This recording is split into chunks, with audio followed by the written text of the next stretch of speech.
সবকিছু দক্ষতার সাথে করতে পেরেছিল, কিন্তু 5ই আগস্টের পরে তাদের দক্ষতা কোথায় যেন চলে গিয়েছে। তারা এখন আর কাউকে গ্রেফতার করতে পারে না। তারা খুনিকে বাংলাদেশের বর্ডার থেকে পার হতে দিতে পারে। তারা 72 ঘন্টা পার হলেও কোন খুনিকে গ্রেফতার করতে সক্ষম হয় না।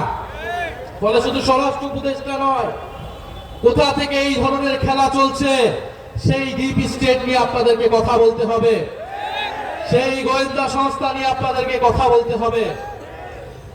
প্রিয় বন্ধুগণ, আগামীকাল বিজয় দিবস 16ই ডিসেম্বর।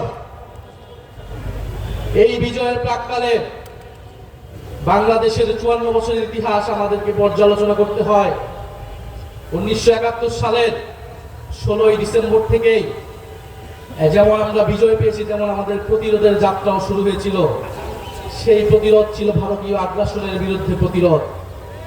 1971 সালের 16ই ডিসেম্বর থেকে সেই প্রতিরোধ শুরু হয়েছিল। আজকে পর্যন্ত সেই প্রতিরোধ যাত্রা আমাদেরকে অব্যাহত রাখতে হচ্ছে।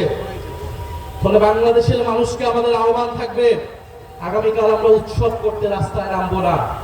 আগামীকাল আমরা প্রতিরোধের যাত্রা বাংলাদেশের রাস্তায় রাস্তায় পালন করব।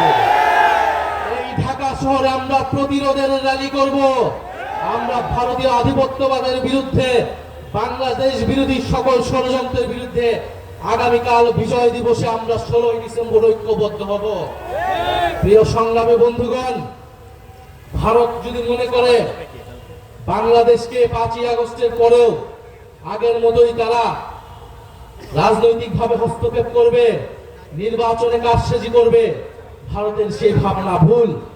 ভারতের সেই ভাবনা ভুল প্রমাণ করব আপনারা আমরা সকলে মিলে। ভারতের স্বাধীনতা, সার্বভৌমত্ব, অখণ্ডতা বাংলাদেশের উপর নির্ভরশীল। ফলে ভারতকে সাবধান থাকতে হবে, বাংলাদেশের সাথে সম্মান নিয়ে, মর্যাদা নিয়ে সম্পর্ক